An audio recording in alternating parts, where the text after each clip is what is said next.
आराधना, तू तो जानती है कि मैं हर जगह से सताई गई हूँ। पहले तो कोख में जन्म देने वाली माँ ने ही मुझे कितना सताया। ये बात तो तुमसे छिपी नहीं है कि माँ मुझे कितना प्रताड़ित करती रही। न जाने कौन सा जलन उनके मन में मेरे प्रति था कि मैं इस जलन का कारण भी नहीं जान पाई। बचपन में ही वो मुझे सारे कामों का बोझ दे देती और छोटे छोटे कामों में कमी निकालती, मेरी शिकायत करती, मुझे परेशान करती। मुझे तो लगता था कि ये मेरी माँ नहीं, सौतेली माँ है। इतना कुछ सहने के बावजूद मैं खुश रहा करती थी। फिर जब से मेरी भाभी आई तो माँ ने अपनी बहू को सर पर चढ़ा लिया, सिर्फ और सिर्फ मुझे नीचा दिखाने के लिए। फिर क्या था, उसने भी बखूबी फायदा उठाया अपनी इस आजादी का। मेरा क्या, मैं तो ससुराल की हो गई थी। अब तक भुगत रही है मेरी माँ अपनी बहू से। अच्छा हुआ, ऐसा ही होना चाहिए था उनके साथ। पति तो बड़े प्यार करने वाले मिले, लेकिन अब यहाँ मैं बहुओं से सताई जा रही हूँ। तू भी सोच रही होगी कि मैं क्या अपना दुखड़ा लेकर बैठ गई। आराधना, तुम्हारी बहुत याद आती है, बचपन बहुत याद आता है। तुम्हारे संग बिताए वो कॉलेज के दिन, वो बहाना बनाकर क्लास में छुट्टियां लेकर घूमने जाना, वो किसी फंक्शन शादी में जाने के लिए एक दूसरे के कपड़े, सैंडल, पर्स आदि को एक्सचेंज कर लेना, वो साथ में घूमना फिरना, खाना पीना। आराधना, तुम तो मेरे दिल में बसी थी। पता नहीं क्यों तुमसे विदाई लेते वक्त मेरी आंख में एक भी आंसू नहीं आए थे। आराधना, तुम समझती होगी कि मैं स्वार्थी हो गई हूँ। अब जब इतना ही प्यार आ रहा है तो इसके पहले कभी कोई संपर्क क्यों नहीं किया? क्यों नहीं जानने की कोशिश की कि मैं कहाँ हूँ? सुखी भी हूँ, लेकिन सारी भूल चूक माफ कर देना मेरी। आराधना, तुमसे संपर्क करने की कोशिश कर रही हूँ। पुरानी बातें, पुरानी परिस्थितियों को उसी हाल पर छोड़ दे तो अच्छा रहेगा। इन बरसों में कोई दिन ऐसा ना था जब तेरा हंसता खेलता चेहरा जहन में ना उभरा हो। बहुत याद आती है। मुझे तुझसे एक फेवर चाहिए कि मैं यूएस से इंडिया आना चाहती हूँ। क्या मैं कुछ दिन तेरे पास रह सकती हूँ? मेरा आना ना आना तेरी हाँ या ना पर है। ईमेल का जवाब फौरन देना। मैं अगले महीने की 20 तारीख तक चलने का प्रोग्राम बना रही हूँ। मेरी बात से हो सकता है तुझे अजीब लगे, उसके लिए माफ़ी चाहती हूँ। सब कुछ आकर बताऊंगी। तेरी जया। ईमेल जया का था। 10 बरस पहले यूएस में अपने बेटों के पास जा बसी थी। आज इतने लंबे समय के बाद वापस आ रही है, पर क्यों? लोग तो वहां जाकर वापस आना ही नहीं चाहते। फिर ये तो बेटों के बुलाने पर ही गई थी। सोचते सोचते बरामदे में पड़ी कुर्सी पर आ बैठी। सोचते सोचते बरामदे में पड़ी कुर्सी पर आ बैठी। अतीत सामने आकर खड़ा हो गया। सामने वाली दीवार के पीछे जया का परिवार रहता था। लंबी चौड़ी कोठी थी। 10-15 लोग रहते थे, ठीक आराधना के परिवार की तरह। दोनों की छतें इस तरह जुड़ी थी कि गर्मी में रात को जब परिवार के बच्चे बूढ़े सोने आते तो पता ही नहीं लगता कि घरों का आदि कहाँ और अंत कहाँ है। वैसे भी दोनों परिवार में बहुत अपनापन था। बच्चे भी बहुत हिल मिलकर रहते थे। उसे आज भी याद है कि जब दोनों के घर में कोई खुशी आती सब मिलजुल कर बांटते, चाहे किसी बच्चे का जन्मदिन हो या किसी को कंपटीशन में जबरदस्त कामयाबी मिली हो।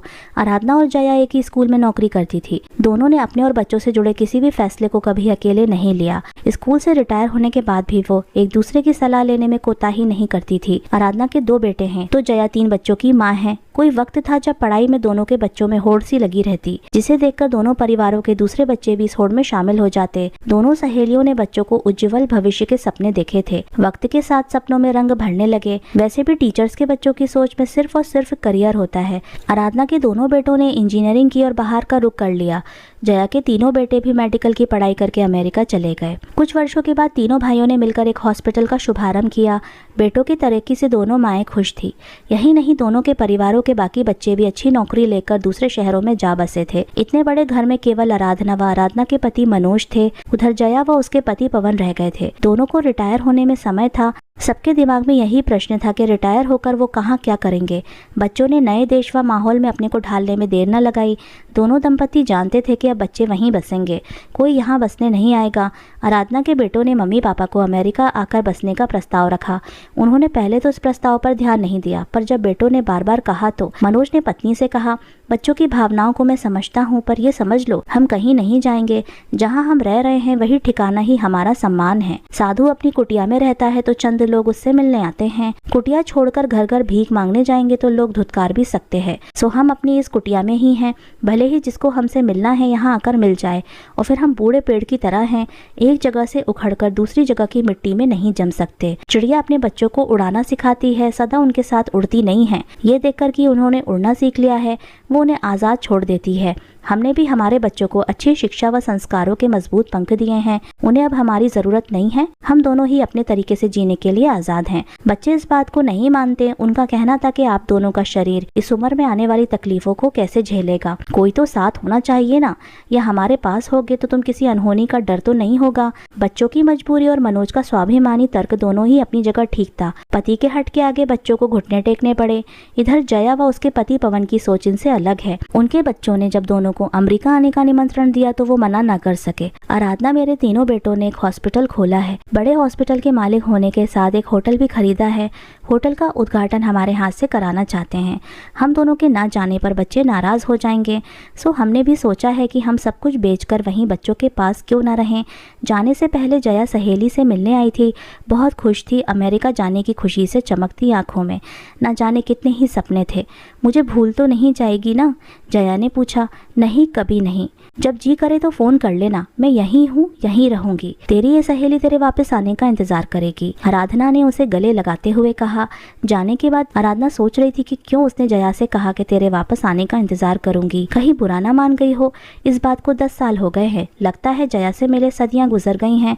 क्या उसे आज भी पुरानी बातें याद होंगी? आएगी तो पूछूंगी। वैसे उसकी खनकती हंसी और मुस्कुराती आंखें आज भी उसकी उपस्थिति का उसे एहसास कराती है। वक्त कभी कभी कितने सितम ढाता है। कौन जानता है कि एक एक्सीडेंट में आराधना के पति की अचानक मृत्यु हो गई। उसकी तो दुनिया ही लुट गई। बच्चों ने एक बार फिर दोहराया, मम्मी यहाँ कैसे अकेले रहोगी? हमारे साथ अमेरिका में रहना ठीक होगा। नहीं, तुम्हारे पापा मुझे यहाँ बैठा गए हैं।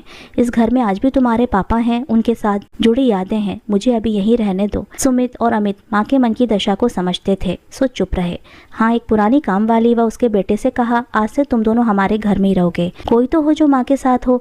कामवाली रजनी और उसके बेटे दीपू को सुमित और अमित अच्छी तरह से जानते थे, सो तसल्ली थी। ऐसे समय पर आराधना को जया की बड़ी याद आई। वक्त से बढ़कर मरहम भी कोई नहीं है।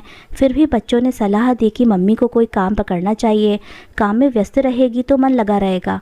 आराधना ने एक एनजीओ ज्वाइन कर लिया था। वक्त आसानी से कट जाता है, लेकिन कई बार उसे लगता कि 5 कमरों के इस 2 मंजिले घर का ऊपरी हिस्सा तो बंद ही रहता है। साफ सफाई के साथ आए दिन मरम्मत की जरूरत भी मुंह बाय खड़ी रहती है। कई लोगों ने बच्चों को सलाह दी कि इस मकान को बेच दो, अच्छे पैसे मिल जाएंगे। बदले में माँ को एक छोटा सा फ्लैट खरीद दो, आधे दाम में A1 सोसाइटी में बड़ा अच्छा फ्लैट मिल सकता है। वक्त की दौड़ में शामिल होना समझदारी हो सकती है, पर मेरे घर को लेकर ऐसा कुछ सोचना समझदारी ना होगी। नहीं, इस घर में हमारा बचपन बीता है। हमारे बचपन की मीठी यादें इससे जुड़ी हैं।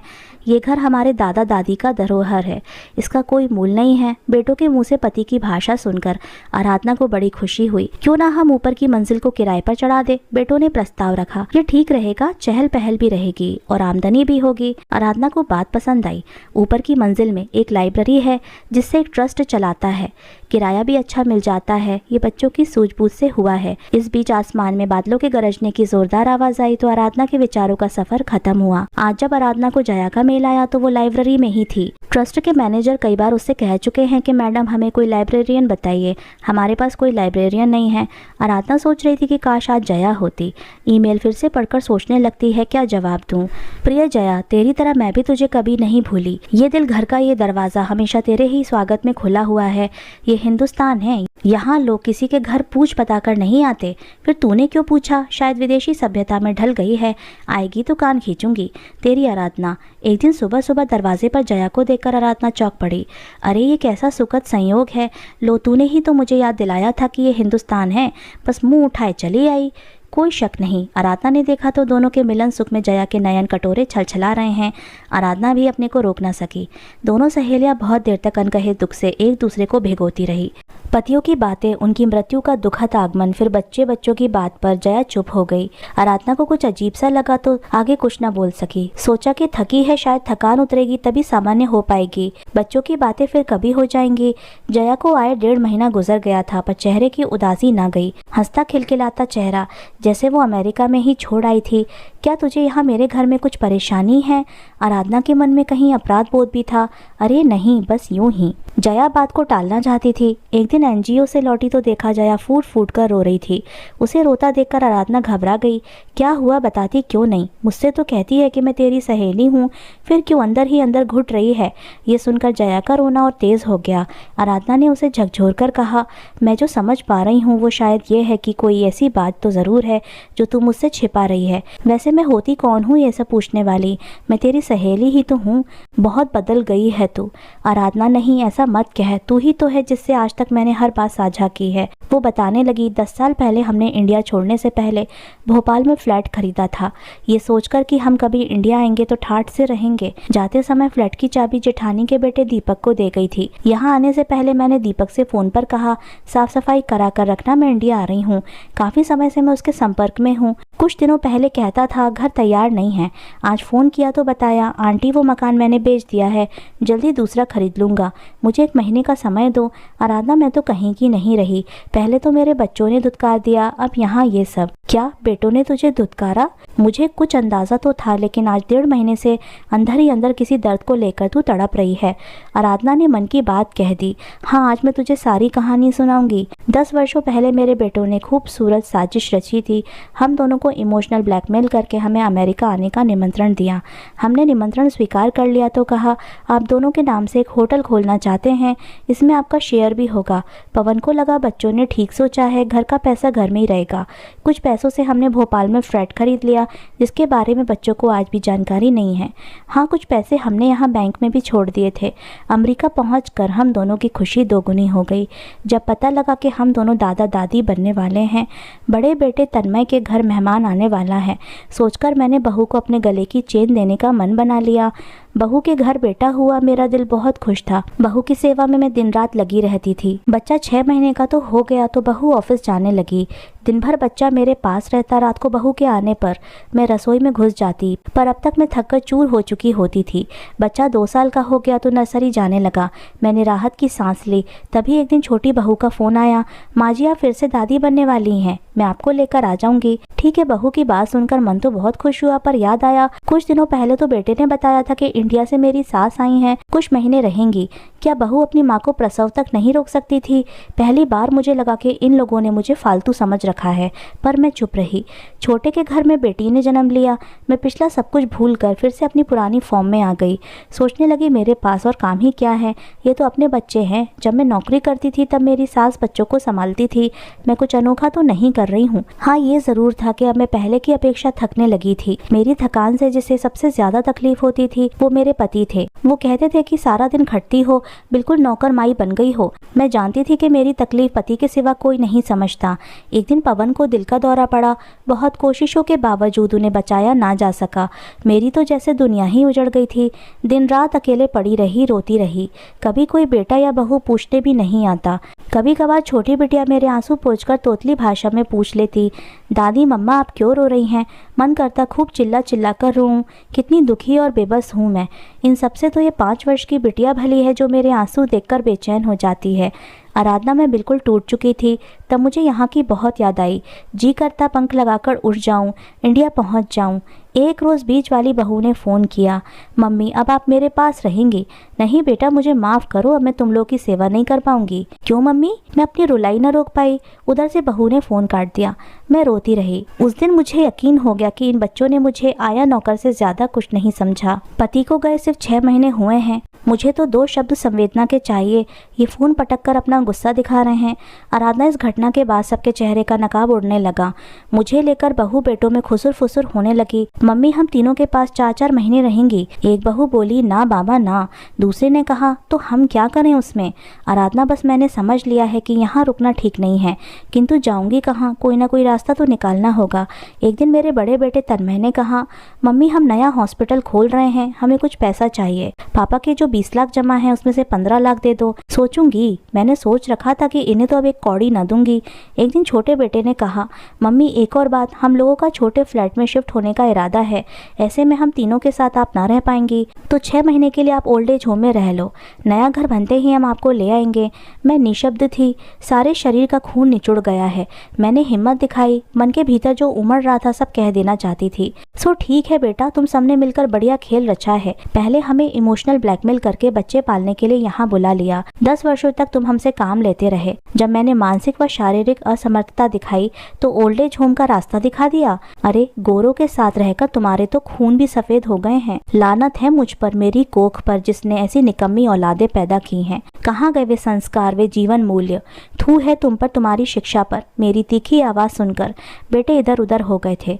बहुएं तो पहले ही खिसक गई थीं। मैं बड़ी देर तक अकेली रोती रही। कमरे से बाहर आकर किसी ने संवेदना के 2 शब्द भी नहीं कहे। आराधना, विश्वास नहीं होता था कि ये हमारे बेटे हैं।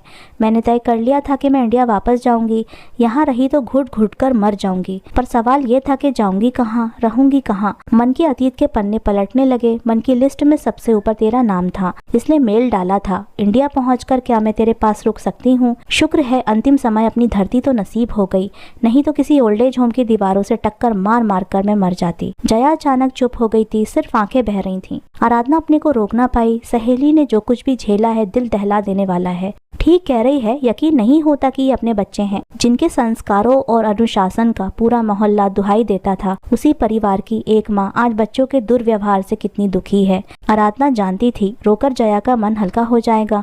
10 मिनट के बाद जया ने कहा, अच्छा आराधना, ये बता मैं कहाँ गलत थी? नहीं नहीं, तू कहीं गलत ना थी, गलत तो समय की चाल थी। हाँ, इंडिया आने का तेरा फैसला बिल्कुल सही था, बस ये समझ के तू यहाँ सुरक्षित है। कई बार भावावेश में हम ऐसे फैसले ले लेते हैं जिनके परिणाम का हमें एहसास नहीं होता। जया, मेरी समझ से महत्वाकांक्षी होना अच्छा है, पर स्वाभिमान को मार कर महत्वाकांक्षाएं पूरी करना गलत है। सच तो यह है कि तेरे बेटों ने तेरे स्वाभिमान का सौदा किया, जिसे तू समझ नहीं पाई। जब समझ में आया तो बहुत देर हो चुकी थी। तू ठीक कहती है आराधना। जया खामोश थी। वैसे तेरे बच्चों का भी कोई कसूर नहीं है, वहाँ का माहौल ही ऐसा है। हमारे अपने वहाँ सहूलियतों और पैसों की चमक में रिश्तों की गरिमा को भूल जाते हैं। वे ऐसी कोई जिम्मेदारी नहीं लेना चाहते जिसमें उनकी आज़ादी में बाधा पड़े। देखने में तो ये आया है कि विदेश जाकर बसे बच्चे माँ बाप को अपने पास सिर्फ ज़रूरत पड़ने पर बुलाते हैं। आ भी गए तो अपने साथ रखना नहीं चाहते। इसलिए तेरे बच्चों को जब लगा कि माँ एक बोझ है तो बेझिझक ओल्ड एज होम का रास्ता दिखा दिया। बदलाव यहाँ भी आया है, बच्चे यहाँ भी अलग रहना चाहते हैं। फिर भी एक चीज़ जो यहाँ है वो वहाँ नहीं है, रिश्तों की गर्माहट का एहसास। साथ ही यहाँ बच्चों में बूढ़ों के दर्द को महसूस करने और उनकी संवेदनाओं को समझने का जज्बा भी है। यही एहसास उन्हें माँ बाप से दूर होकर भी पास रखता है। तेरे बेटे रिश्तों की गर्माहट की कमी को तब महसूस करेंगे जब इनके बच्चे अपने माँ बाप यानी उनको ओल्ड एज होम का रास्ता दिखाएंगे। मन मैला मत कर, बच्चों से हमारी ममता की डोर कभी नहीं छूटती। हम उनका बुरा कभी नहीं चाहेंगे, वे जहाँ भी रहें खुश रहें। अब आगे की सोच। हाँ, तो वही सोच रही थी। दीपक ने तो मेरी सोच के सारे दरवाजे बंद कर दिए। जब सारे दरवाजे बंद हो जाते हैं तो एक दरवाज़ा ज़रूर खुला होता है। बता, कौन सा दरवाज़ा खुला है? आराधना का दरवाज़ा। देख, ध्यान से सुन, मैं यहाँ अकेली हूँ। तू साथ रहेगी तो मुझे भी हिम्मत बंधी रहेगी। मैं तुझसे सच कह रही हूँ। लेकिन कब तक? जया को आराधना का प्रस्ताव कुछ अजीब सा लगा। पर तेरे बेटे, वे क्या सोचेंगे? ये घर मेरा है, मुझे अपने घर में किसी को बुलाने रखने का पूरा हक है। वो दोनों तो खुश होंगे, कहेंगे मम्मी बहुत अच्छा किया जो जया आंटी ने आपके साथ रहने का मन बना लिया। अब हम बेफिक्री से रहेंगे, कम से कम आप दो तो हो। सच तो ये है कि हम दोनों ने जीवन में वसंत को साथ साथ जिया, हर खुशी व तकलीफ में साथ थे, घर परिवार के हर एक फैसले साथ लेते थे। आज भी हम साथ हैं। बेशक ये उम्र का पतझड़ है, पर इसे हम वसंत की तरह तो जी सकते हैं। मेरे बेटे कहते हैं मम्मी, जो इस उम्र में साथ देता है वही सच्चा मित्र है, वे चाहे बच्चे हो, पड़ोसी हो या कोई और हो। आराधना, तू कितनी खुश है जो ऐसी सोच वाले बच्चे हैं। एक मेरे हैं और फिर तू अपने सपनों को कोसने लगी। छोड़ वो सब, आज मैं जीना सीख ले। पर ये तो सोच, मैं सारा दिन यहाँ अकेले। जया बोली थी, नहीं, मेरे पास उसका भी तोड़ है। वो ऊपर की लाइब्रेरी तू संभालेगी, लेकिन मैं इस उम्र में क्यों? मैं भी तो एनजीओ के लिए काम करती हूँ। एक बात कहूँगी, यूँ खाली बैठकर तू कभी रोटी नहीं खाएगी, जानती हूँ, पहचानती हूँ तुझे और तेरे सम्मान को। ठीक है, सोचूंगी। दूसरे दिन सुबह सुबह खटर पटर सुनकर आराधना ने रजाई से झांका। कहाँ चली गई मैडम सुबह सुबह? लो, खुद ही तो नौकरी दिलाई। अरे भूल गई ना, चल लाइब्रेरी तक तो छोड़कर आजा, पहला दिन है। दोनों हंस रही थीं। आज आराधना ने कितने दिनों के बाद जया को खिलखिलाते देखा था। वही पहली वाली हंसी थी। कहीं मन में किसी ने कहा, खुशी ही तो जीवन की सबसे बड़ी नियामत है। तो दोस्तों, आज की कहानी यहीं पर समाप्त होती है। मिलते हैं आपसे अगली कहानी में। आपका बहुत बहुत धन्यवाद।